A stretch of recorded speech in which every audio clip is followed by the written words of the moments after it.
Hello everybody, and welcome back to our Science Fun Lab. And this time for our experiment we're going to have a go at making some invisible ink. And we're going to try 3 different methods and then see which we think will work the best. Let's have a look at what we will need. We're going to need some lemon juice. We're going to need some bicarbonate of soda or some baking powder. We're going to need a white wax crayon. They're our main things that we'll need. We'll also need some water. And a bit later, we're going to need some balsamic vinegar,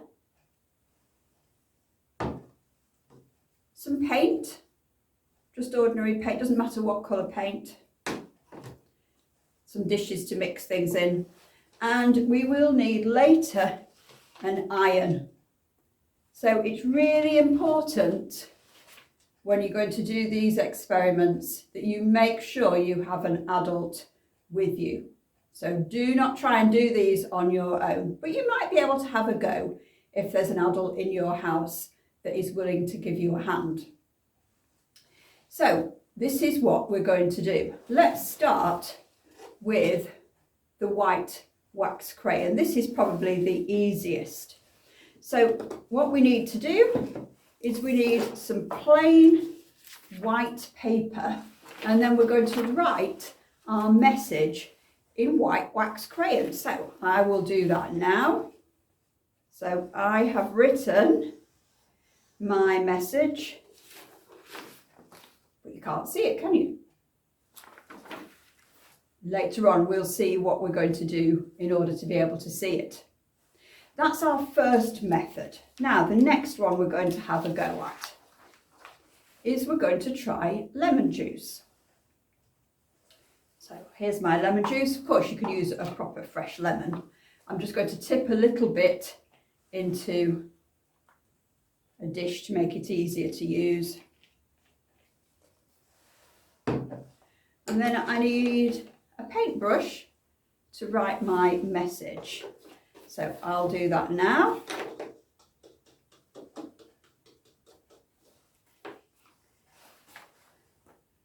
And you can't see it, can you? Now we need to leave that one to dry. So we'll have to come back later to finish that one off. I'll put that one down there. And then our last method we're going to do is to use some baking powder and a bit of water to mix.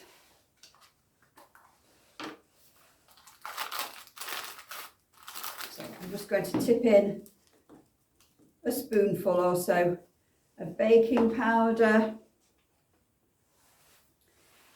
and I'm just going to mix it with my water just to make a little bit of a thick paste. So it looks a bit like white paint. And then I will write my message with this.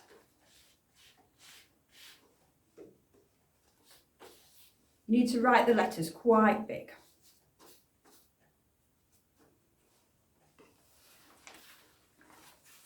And you can't see it, can you? And we have to leave this one to dry as well. So we'll need to come back later and see what happens next.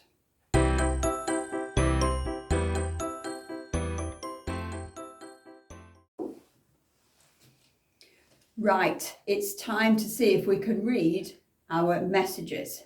So let's start with the white wax crayon one.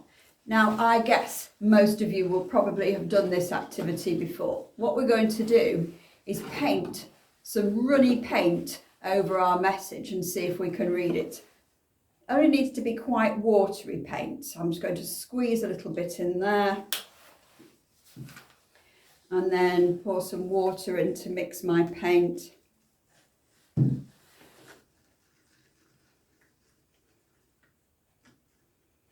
That should do nicely.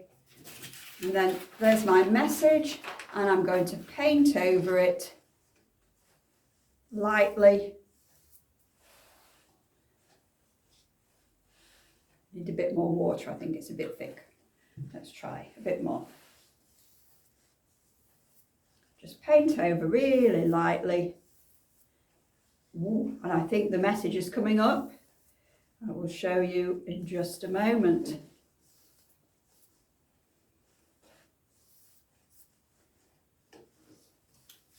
And I hope you can see my message. Can you see? It says secret. And so we'll leave that one to dry. Now, let's try our lemon juice one. So here is my message. I'm just going to put cloth on there. And this is where I need the iron, so I'm going to have to be really careful because it is now very hot. And I'm going to put the iron over where my writing was. And you'll have to ask an adult to do this for you, and you will need to make sure you stand right out of the way while they do it. You might be able to see a bit of steam, which shows how hot the iron can be. Now the message is beginning to appear. Can you see my message? It says, wow. I'll make sure and switch the iron off straight away.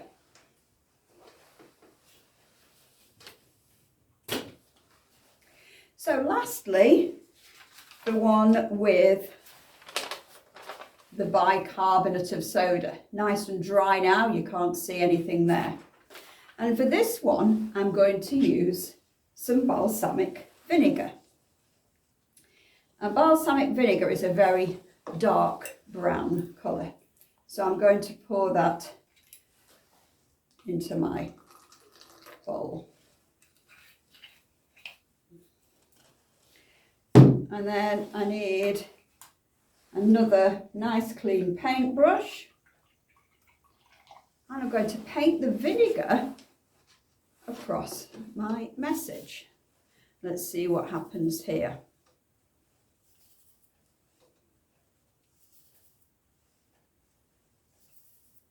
Doesn't really work with ordinary vinegar because you need the really dark colour of the balsamic vinegar.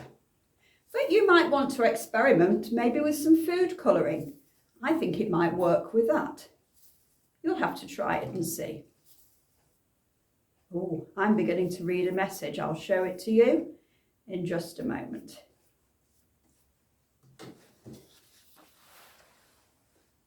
Can you read my message? It says hide.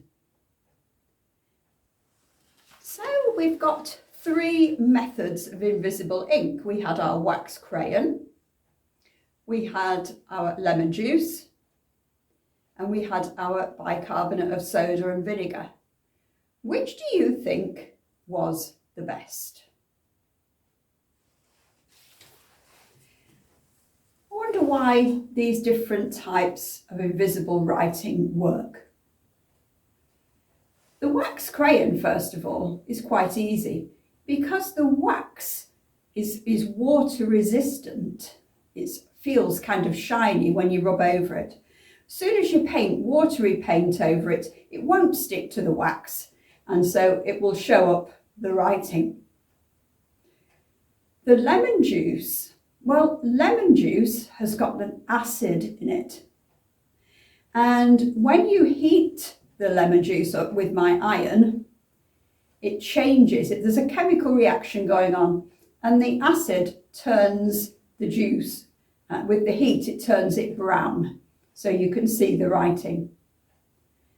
And then the bicarbonate of soda, when it reacts with the vinegar that you paint over the top, it also is a different kind of a chemical reaction. And so the bicarbonate of soda on the paper changes colour, and you can see it against the background. Which do you think worked the best? I'll show you all 3 and then you can decide. So there's the wax crayon and the paint.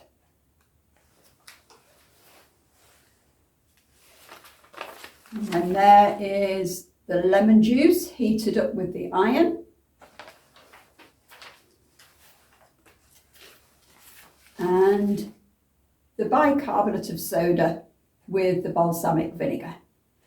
Which one's your favourite? Which do you think was the best? You decide.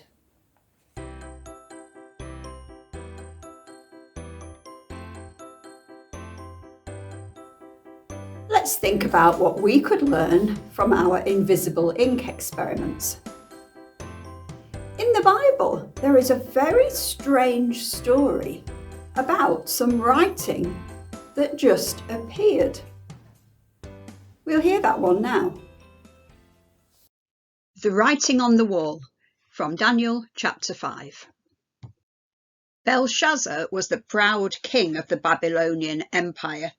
He thought his kingdom would last forever. He decided to have a feast to celebrate just how great he was. The king invited 1,000 guests. Huge amounts of food and drink were prepared. Everyone was having a great time. The wicked king had a very bad idea. He sent his servants to fetch the special cups that he had stolen from the temple in Jerusalem when he conquered it. Let's use those special cups in our party, he said. The king showed total disrespect for the one true God. But suddenly a light shone brightly on one of the walls. "What's that?" the king asked. "Where did that light come from?" He began to tremble. Then a hand appeared and began to write something strange on the wall. The king was terrified. The words on the wall spelt out, "Mene, mene, tekel uparsin."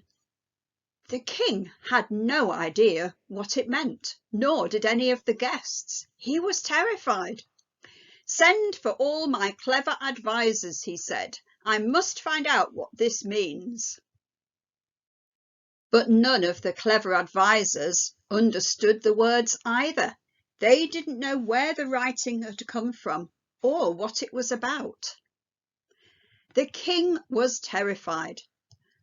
But suddenly the queen had an idea. "Why don't you send for that man Daniel?" she said. "You know, the one you captured when you invaded Jerusalem. He seems to be clever. Send for him."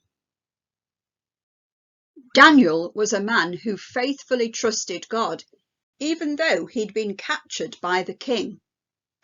He told the king, "My God, who I worship, will help me to understand these words. Mene, mene, tekel uparsin. This means your days are numbered. Your wickedness has been seen, and your kingdom is about to fall." Daniel's message came true. Not long afterwards, an enemy army arrived and conquered the city, and King Belshazzar was killed. Sometimes we try and hide things from other people too, don't we? We sometimes hide how we're thinking and feeling. But God always knows and always understands and cares. Sometimes there are things that we don't understand, like the hidden writing or the strange message on the wall. And maybe we won't always understand these things, but God does, and God knows. And Christians believe that they can trust God even in difficult times, even when they can't understand what's going on. They can trust God to know best and to always care for them.